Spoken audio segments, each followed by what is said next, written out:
What is up, Packers fans, and welcome back to another episode of the Daily Draft, brought to you by Badger State Brewing in Green Bay, Wisconsin. I am your host, Ross Uglem, publisher of Packer Report, and it has been a while, or it has seemingly been a while, since we did a good old-fashioned prospect primer, and this is our first one, really with the full weight of everything that happened at the Combine and all the numbers that we have, and unfortunately, in his case, some numbers that we don't have. One of the darlings of the Combine, and that is Penn State edge defender. And I say edge defender because I'm not 100% sure how Green Bay would even use him, but Penn State edge defender Chop Robinson. Very exciting prospect. Unbelievable workout, obviously, in Indianapolis. I think highlighted by a 4.49 40-yard dash at 254 pounds, leading all of the defensive end group in that.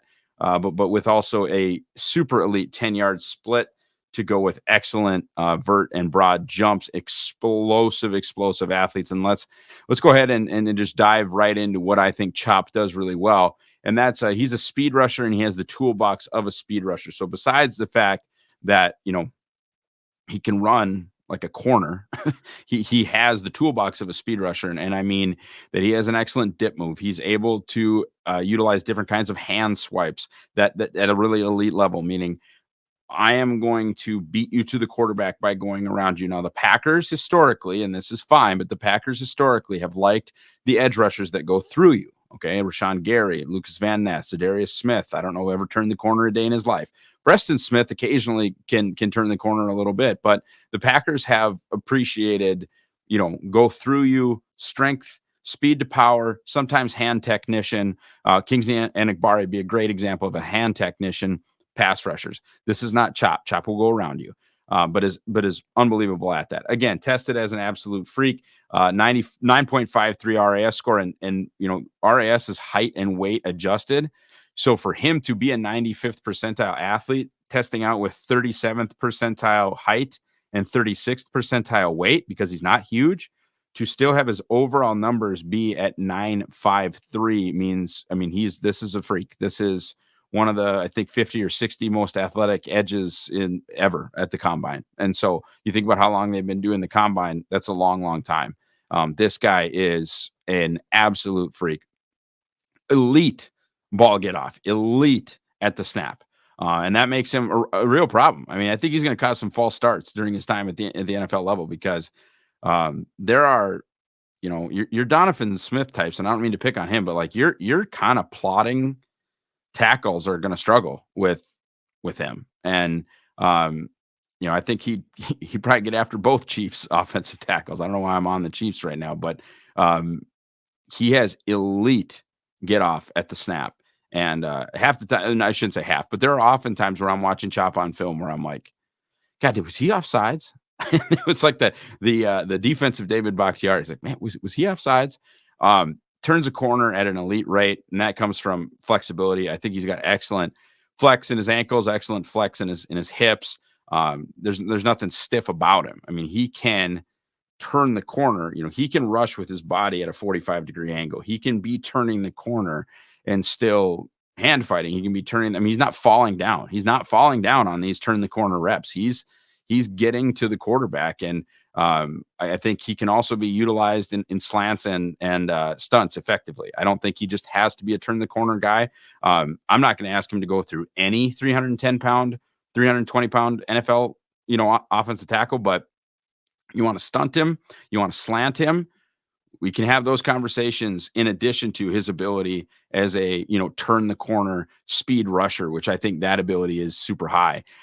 He is a high motor player. He is an effort guy. I see that in him consistently. I think he'll get some cleanup sacks, especially if he's able to disengage. I think there will be times during his career at the NFL level where he maybe does get swallowed up by an NFL offensive tackle, but will eventually get a hustle sack because he plays to that level of enthusiasm and is down in, down out, a high motor guy.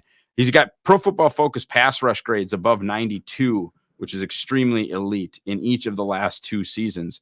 What does that mean from a numbers perspective? We had 34 pressures on just 267 pass rush snaps in 2002, and he had 26 pressures on just 148 pass rush snaps in 2023. He has been productive, not necessarily from a total sack perspective, but 16 quarterback knockdowns, 61 pressures. He's a transfer coming in from Maryland. He has been very good in the snaps that he has been given. I need to do maybe a little bit more research, I guess, because I kind of just go through the film and watch it and make my notes. Those are low snap counts, and I maybe should have done a little bit of this homework coming into this. Excuse me. Why has he only played 410-ish pass rush snaps in the last 2 seasons? There are guys that have, done a lot more of that. I know he played with a really good, like top 60, top 70 guy in Adisa Isaac. And there have been some other Penn State pass rushers that have come through that have gotten drafted, like Ebikite, I think. And there might have even been one other guy that he might have played with. I don't think he played with Owe because he was at Maryland in 2021. I think Owe has been in the league longer than that. He's played with other good players, I guess, is the point that I'm making, but that is an interestingly low snap count. But we'll get to some of the cons stuff in cons. He's not abysmal in coverage. Looks like over the course of his 2 years at Penn State, like 50 coverage snaps. He was fine, but that's not going to matter in Green Bay anymore. I don't think they're going to do the fire zone stuff. I don't think, as much as we enjoyed CB1 Preston Smith, I would guess that these guys are not doing that stuff anymore. And so that more applies to, which I think is his most likely fit, which is a team that still runs a true 3-4. I think will love Chop as an outside linebacker, and his ability to not embarrass himself in coverage when you do want to call that stuff is a plus. It's not a, oh my God, look at him cover, but it's a plus. It's important to some teams to a degree. And he plays stronger than a player that his size should play. His functional play strength is above somebody who is not real big, and that's where we'll get right into the cons. As we mentioned, his size is not great. He is sub 6'3", and I believe 6'2 and 7/8. So, just under 6'3", but he's 254 pounds, and he's got 32.5-inch arms. So he's got really low percentile arm length for a guy that you would play at defensive end. Now, 3-4 outside linebacker, that changes a little bit, but at the DN position, he's got extremely short arms and is just in general not a very long prospect. You'll see a lot of the guys that are kind of at the top of the list as far as pass rush guys in the NFL level having better length than what Chop has. And it really, that does show up on film. That's not just okay, let's read some combine numbers. It shows up on film when he's doing anything other than speed rushing. Like if a tackle gets hands on him, it's not a loss every time, but it's usually not a win. He is able to kind of get swallowed up, especially by like your bigger, like your Joe Alts, those kind of enormous dudes. And there are, 6'7", 6'8", really good tackles in the NFL. There are. Green Bay doesn't have them, but other teams do. And you will see him kind of get swallowed up, both honestly in the pass and run game. The counter game is kind of minimal, as I mentioned. A lot of times you'll see really good rushers, like we just talked about Braylon Trice.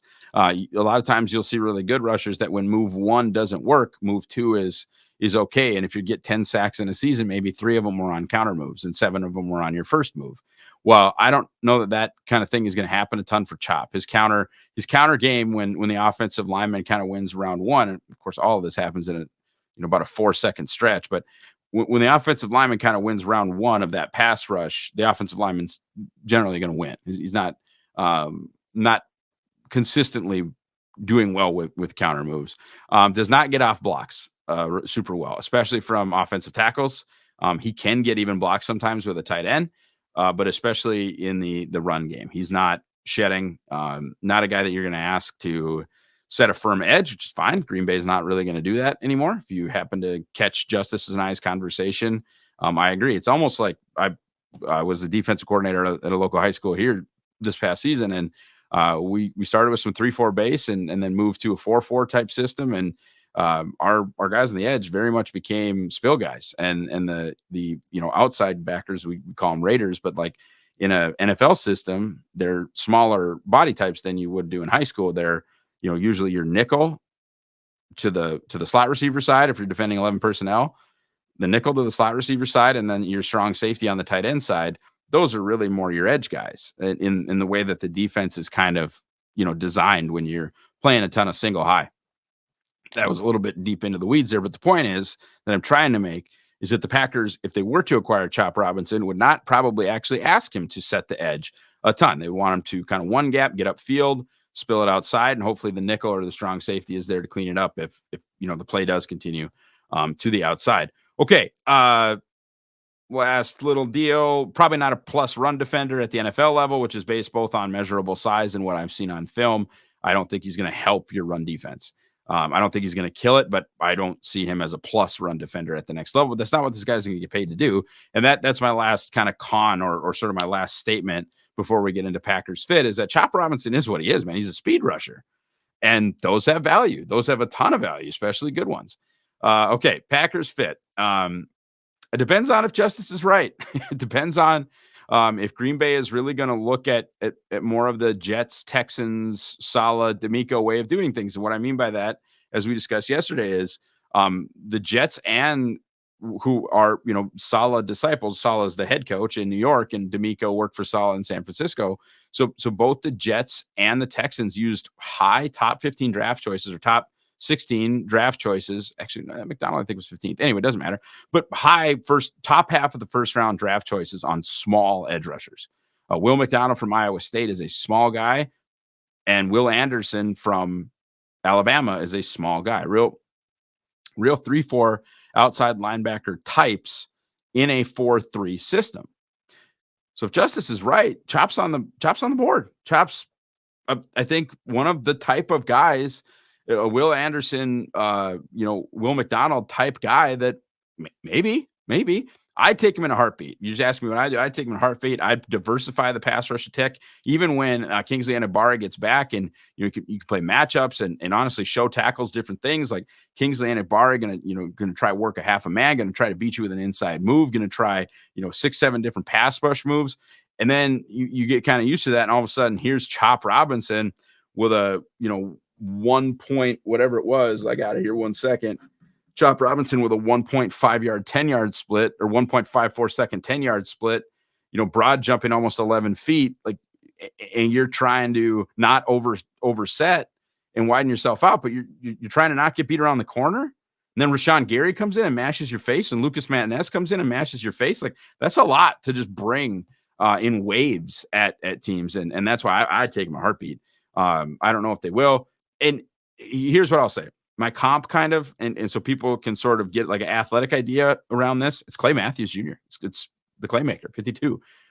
He's not that different. He was Clay was a quarter inch taller than Chop.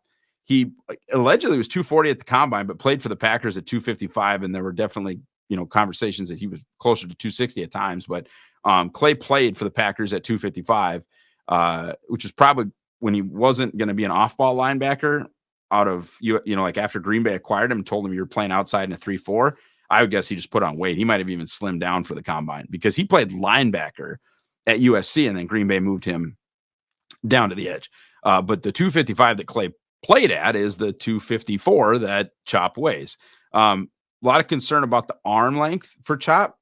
Clay had shorter arms. Clay Matthews had 32-inch arms, period. That was it. And Chop has, I think, 32 and a half. And they're short arms, don't get me wrong, especially if he's going to play defensive end. But you've literally seen a Green Bay Packer with 32-inch arms end in the top 3 historically for sacks in Packers history. I think KGB, Reggie, and Clay are the top 3, I think. Not doing my inner Cliff Crystal there, but I think that's pretty close. After that combine, he might not be available. Truly, I have him, and we'll talk about my grade in a second, but I have him unavailable for Green Bay. I just think it'd be super, super fun. Again, diversifying your rush attack, doing something different than you've done in the past, and not just picking him because he doesn't, meet Green Bay's normal thresholds, but picking him because he brings something different to the table, and he does more of like what Justice was talking in this Halfley system. Very well could be that they're not interested, and they still want an edge who's 6'4 plus, 260 plus. He hits all the athletic stuff though, and he should at 254 pounds, but he does. He hits all that stuff. So, excuse me. Overall, Chop has a solid round 1 grade. He's not a blue chipper for me because I think there are some weaknesses in his game, but I think if he, hits like his 70th or 80th percentile outcome, I think he's a double-digit sack guy, and probably a 50 to more pressure guy in the league. And maybe that just happens as a speed rusher going around the corner and on a couple of stunts, and maybe he never develops the strength that you need to kind of get into tackles and beat them. I don't care. I don't care how you're generating pressure. I just want you to generate pressure. He didn't move at all from Big Board. Big Board 3.0 exists. It's not available publicly anywhere. I'm still thinking about trying to release it in a different way than just having Fanspeak have it as. And I love the guys over at Fanspeak, but thinking about maybe releasing it in a different way. And because I might move it around a little bit more, I don't know that I'll do a Big Board 4.0. That seems like a lot. But he moved from 17th overall to 17th overall. That is because I expected Chop to have that combine. So him blowing up the combine is not going to move him a ton for me. Solid round one grade, not quite where the blue chippers are at, but above where I think Green Bay will pick at 25, and just a really, really good player. Guys, thank you so much for watching or listening. If you're on the podcast side, how can you help us out? Number one thing for sure is to buy the Green Bay Draft Guide powered by Packer Report. And we'll give you 10% off. Either way, that link should be right here in the video description or the podcast description. But we will give you 10% off using promo code DAILY. That is DAILY. We encourage you to buy all Packers specific draft guides, but we think ours is the best, and why wouldn't we? I mean, we put it together. A lot of heart and soul goes into this thing. I'm going to write a couple feature pieces. I've been scouting cornerbacks all year for this deal. You'll have, Jake Morley's Packers People. You're going to have a Packers specific mock draft. It's just a lot of great and awesome stuff. A super big PDF, 250, 300 prospects, all then with, how do they fit the Packers? And that's just something that, we were really, really proud of and helps us out a ton if you do buy that. You can check out Packer Report, become a VIP over there.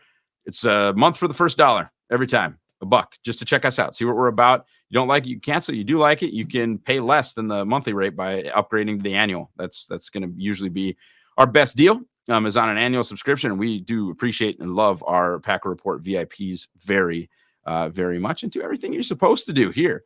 Back a Day podcast. Like, subscribe, click the bell for notifications. Make sure you are getting all of the Pack a Day content that you require. Have an awesome rest of your Wednesday, everybody, and go Pack Go.